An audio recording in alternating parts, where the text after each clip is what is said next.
దాటేటప్పుడు శివాలయానికి ప్రదక్షిణం చేస్తే ఒక్క మారు చేస్తే చాలు, 3 మార్లు చేస్తే విశేషం. ఎందుకని 3 మాటలు? భగవాన్ రమణ మహర్షి ఎందుకు గిరి ప్రదక్షిణం చెయ్యాలి అన్నదానికి చెప్తుండేవారు. అంటే మీరు ప్రదక్షిణం చెయ్యడానికి కాళ్ళు కదుపుతుంటే మీ పాపములు కాలిపోతాయి. మీరు ఏ కోరికతో అలమటిస్తున్నారో ఆ కోరికలు ఇవ్వబడతాయి.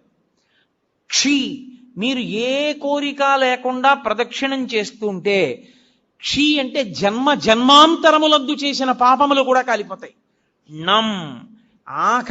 ఆఖరి ఊపిరి దగ్గర పాపపుణ్యములు లేని స్థితి కల్పించి మోక్షం ఇవ్వబడుతుంది. ప్రదక్షిణం, అందుకు శివాలయ ప్రదక్షిణం వచ్చింది.